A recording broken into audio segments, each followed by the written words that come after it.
Hola, mi nombre es Yasmín Agui Mendoza, representante del Grupo 2, y el día de hoy vengo con un nuevo tema, el cual es Ética de la Ingeniería en el lugar de trabajo. El Grupo 2 está conformado por Agui Mendoza Yasmín, Gómez Gamarra Ángela, Figueroa Su Ángelo, Flores Masco Ángel, Gamarra Torres Jesús, Ferro Guamán Renzo, Guevara Córdoba Eric, Gutiérrez Yupanqui Anthony, Yancay Sánchez Jason y López Matos Maricielo. Primeramente daré una breve introducción. Como sabemos, los ingenieros son profesionales que tienen participación en amplia variedad de áreas, y aunque muchos de ellos prefieran ser profesionales independientes, la gran mayoría trabaja para alguna clase de empresa. Y es aquí donde surge la importancia que les da las empresas a la relación que surge cuando los ingenieros actúan, ya sea como empleados, directores o gerentes. Esta relación que se da entre la dirección de la empresa y los ingenieros como empleados de esta es de gran importancia, debido a que ocurren problemas éticos y profesionales que pueden surgir en el área de trabajo, como por ejemplo en las tomas de decisiones. Es así donde nosotros nos preguntamos, ¿qué decisiones toman de manera más apropiada los ingenieros y cuáles toman en forma más adecuada los directores? La cual podemos ver como una pregunta llena de conveniencia por parte de ambas partes y que al fin y al cabo se benefician ambas partes, debido a que para los ingenieros es conveniente que sean consultados cuando prevén riesgos y amenazas para el bienestar público, y a la empresa le conviene que las preocupaciones de los ingenieros sean tomadas en cuenta dentro de la misma empresa, para que así los ingenieros no vayan a instancias externas. Ahora veámoslo en términos más generales. La función principal de los ingenieros es la de utilizar sus conocimientos y su formación técnica para crear productos y procesos que tengan un valor. Y la función de los directores es de dirigir las actividades de la organización en una forma en que se desempeñen como custodios de la organización, preocupados por mantener el bienestar de esta. Ahora podemos ver un problema de manera laboral que se puede ocasionar es que, debido a que con frecuencia los ingenieros que ascienden a puestos directivos, que por lo general son por lo general son ingenieros que supervisaron a otros, por lo que podemos ver que sus perspectivas que tienen como directores suelen ser distintas y pueden producir diferencias genuinas de opiniones y por tanto convertirse en una fuente de conflicto. Y es aquí donde entran los códigos de ingeniería. Podemos definir que los códigos de ética de ingeniería representan una guía moral para los ingenieros y que en muchos casos proporcionan respuestas a la variedad de preguntas que pueden surgir en la práctica profesional de la ingeniería. Pero no solo son una guía, sino que también muestran que hay muchas posibilidades de conflicto y de limitación de responsabilidad en esta área. Si comparamos algunos de los artículos dentro de un código, podemos percibir que hay aparentes contradicciones, como es el caso del Código de Ética NSPE, que significa la Sociedad Nacional de Ingenieros Profesionales, en el cual se establece una base de clara lealtad hacia el director. Dichas contradicciones podemos verla como en el artículo 4, que establece que los ingenieros deberán actuar en asuntos de carácter profesional como agentes dedicados, leales y dignos de confianza ante los patrones o clientes. Sin embargo, en el artículo 1 requiere que los ingenieros antepongan siempre la seguridad, salud y bienestar público en el desempeño de sus deberes profesionales.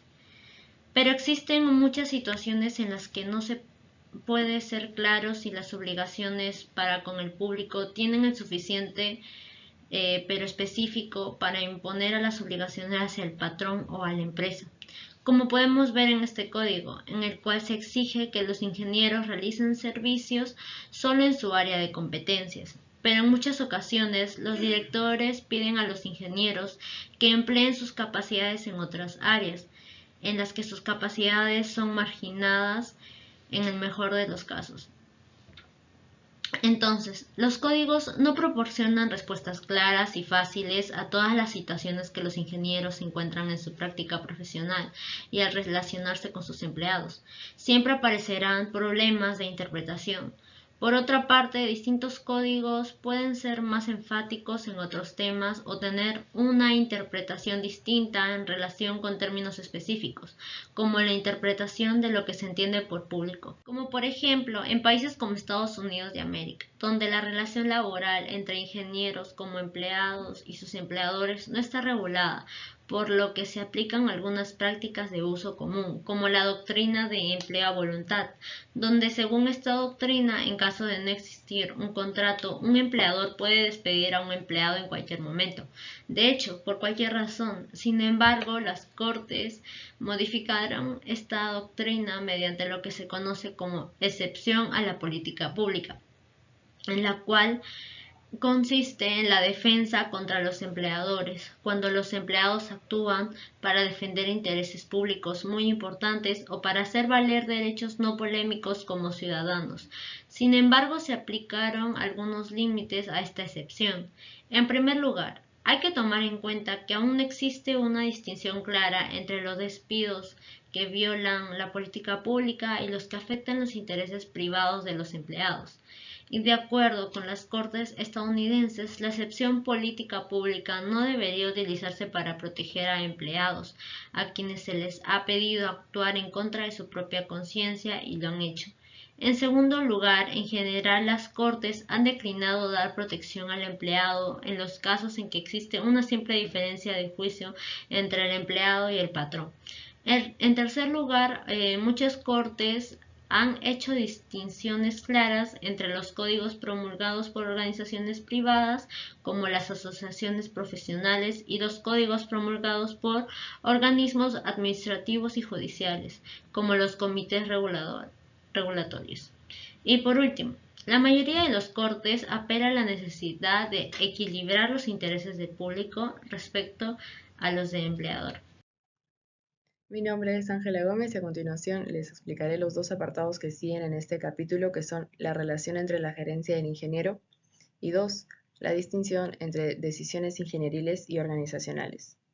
Comenzando con el primer apartado, hay muchos estudios que analizan las distintas perspectivas que surgen en el lugar de trabajo entre ingenieros y directores. Por ejemplo, dada su posición en la estructura organizacional, los directores suelen tener la autoridad para anular las decisiones de los ingenieros, dando lugar a conflictos. Algunas de estas áreas de conflicto identificadas por los investigadores son las siguientes. Los ingenieros suelen experimentar un conflicto de lealtades, ya que tienen obligaciones ante sus profesiones y ante sus jefes. También, muchos directores no son ingenieros ni tienen experiencia en ingeniería, por lo que experimentan problemas de comunicación. A su vez, muchos ingenieros no son directores, pero aspiran a desempeñar una función de dirección en el futuro, en la que perciben una compensación financiera y un prestigio mayor. Y en ocasiones, el espíritu organizacional no permite que los compromisos éticos genuinos desempeñen una función en la toma de decisiones de los directores corporativos, en especial en aquellos que tienen un puesto elevado. A continuación, de acuerdo con el estudio del sociólogo Robert Jackal, la lealtad a sus compañeros y a sus superiores es la virtud principal de los directores. Este estudio también indica que los directores tienen una preocupación sólida y quizá preponderante por el bienestar de la organización. Los directores tienen poca o ninguna lealtad profesional que trascienda las obligaciones que perciben hacia la organización. Otros estudios sugieren que la distinción entre ingenieros y directores no siempre es clara en las organizaciones de gran tamaño. A pesar de esto, los investigadores estuvieron de acuerdo en que los ingenieros debían cambiar su perspectiva para convertirse en buenos directores. Dicho cambio comprende que los ingenieros deben desarrollar un horizonte más amplio para tener en cuenta las consideraciones que no se relacionan con la ingeniería. Seguidamente, deben centrarse en las personas y no en las cosas.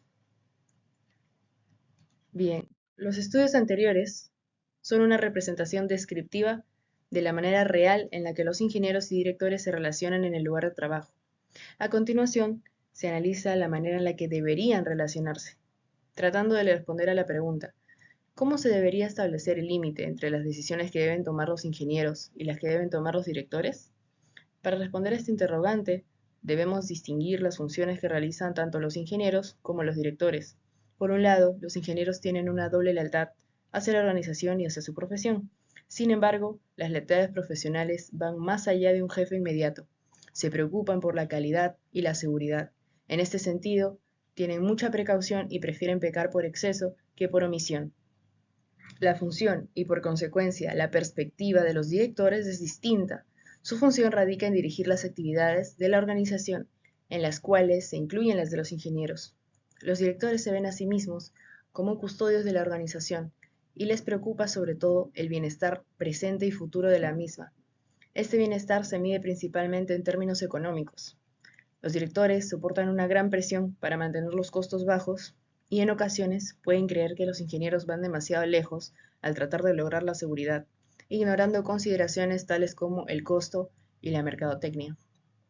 Por ello, hay una distinción entre lo que se llama decisión adecuada de ingeniería o DAI, es decir, una decisión que debe ser tomada por ingenieros o desde el punto de vista de la ingeniería, y una decisión adecuada de dirección o DAD, es decir, una determinación que debe ser tomada por directores o desde el punto de vista de la dirección.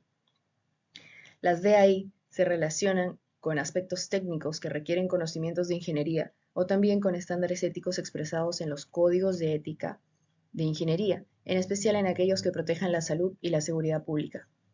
Las DAD se relacionan con factores que tienen que ver con el bienestar de la organización, como el costo, la programación, la mercadotecnia y la moral o el bienestar de los empleados. Dicho esto, es importante que los ingenieros y los directores trabajen juntos para tomar decisiones éticas que beneficien a la organización y al público. Esto requiere una comunicación abierta, respeto mutuo y compromiso compartido con los principios éticos. Bueno, continuando con este tema, toca la parte de lo que sería el análisis del concepto de lo que es la lealtad en la ingeniería, la cual tenemos diversos puntos que vamos a tocar a continuación.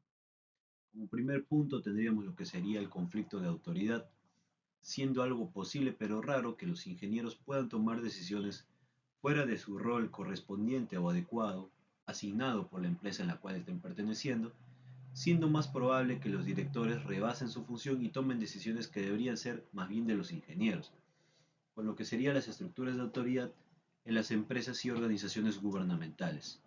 Las estructuras de autoridad favorecen que los directores asuman decisiones técnicas que inicialmente deberían pertenecer a los ingenieros.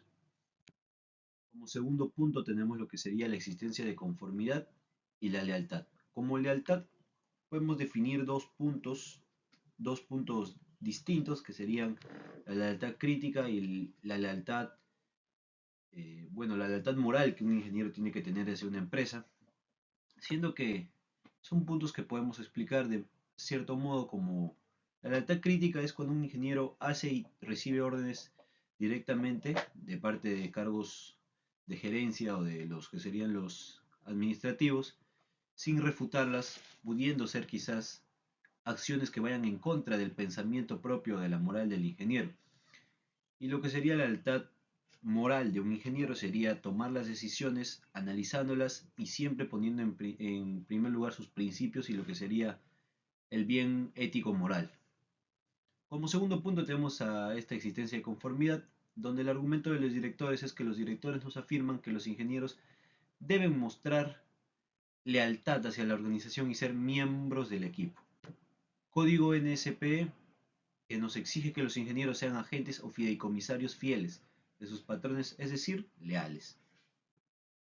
Lo que tenemos tipo de lealtad es lo que expliqué anteriormente, pero lo podemos ver con mayor detalle, donde sería la lealtad no crítica o la lealtad moral, que se basa en colocar los intereses del patrón según éste los defina por encima de cualquier consideración.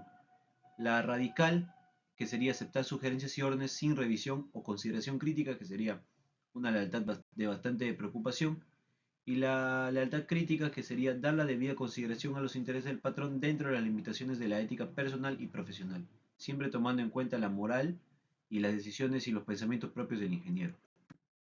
Como cuarto punto tenemos las consecuencias de una lealtad no crítica, que sería la reducción de autonomía, que nos implica una serie de reducción de la autonomía y la integridad moral, las restricciones de la libertad, decirle a un ingeniero que no puede protestar por errores evidentes y que solo puede continuar trabajando en un proyecto inmoral o bien renunciar.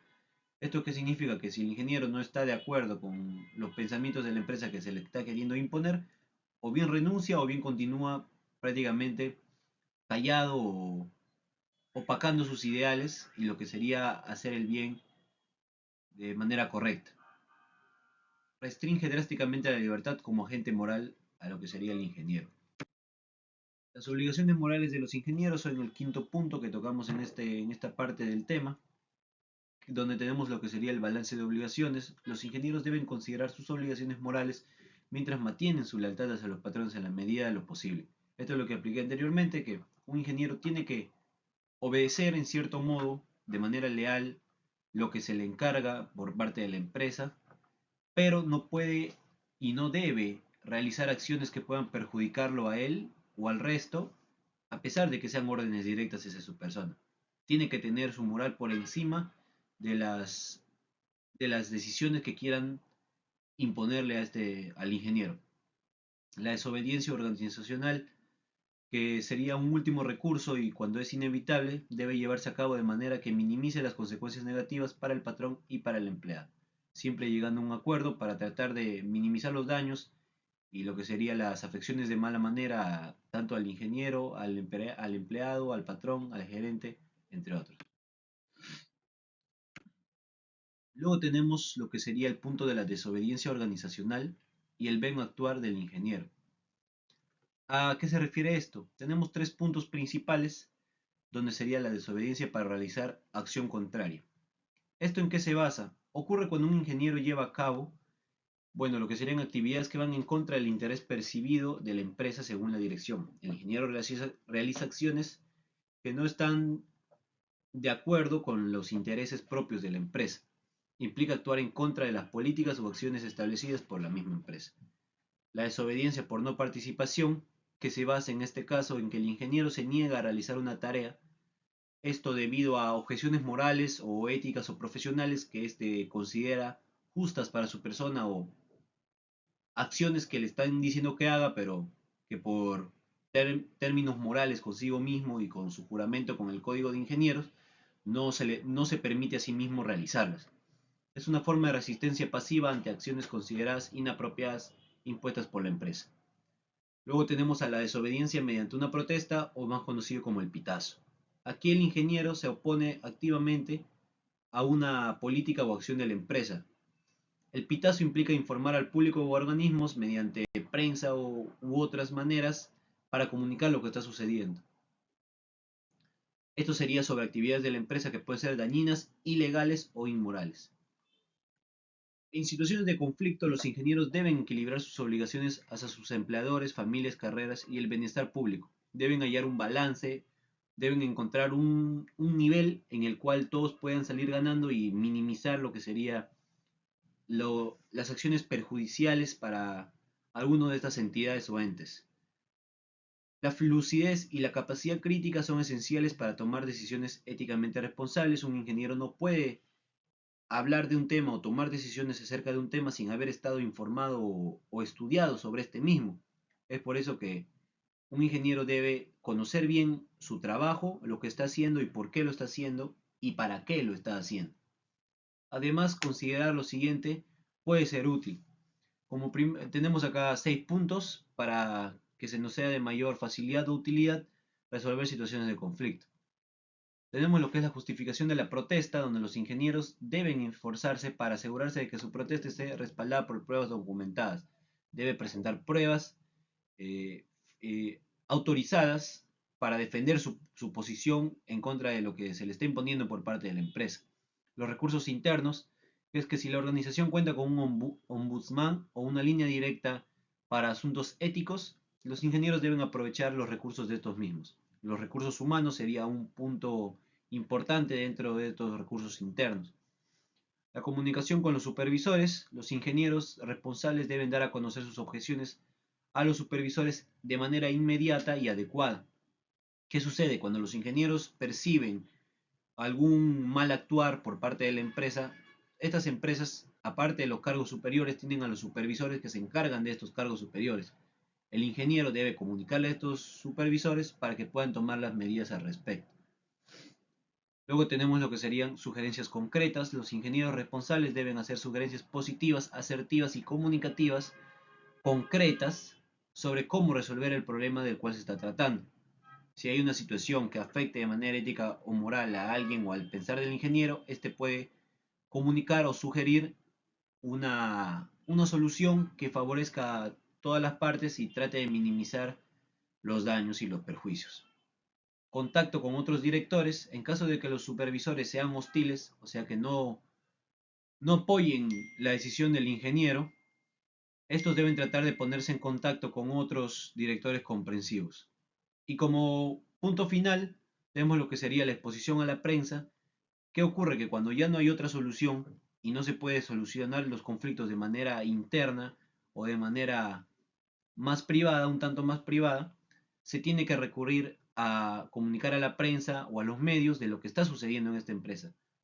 Supongamos que ocurre un problema que esté perjudicando al exterior o a las familias o al público en general que requiere el consumismo de esta empresa, esto debe ser comunicado para evitar los daños y perjuicios a estos mismos.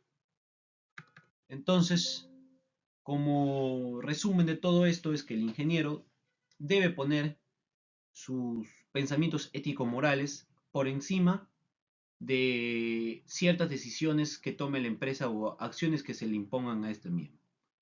¿Por qué? Porque si un ingeniero va a proceder a hacer las cosas solamente porque se lo mandan o se lo ordenan y no analiza los daños que puede estar generando a las otras personas, va a ser un mal actual de su profesión, porque estaría actuando técnicamente solo por orden y o por dinero, en vez de actuar por decisiones éticas y morales que son el punto principal de este tema y de esta discusión. Esto sería todo. Muchísimas gracias.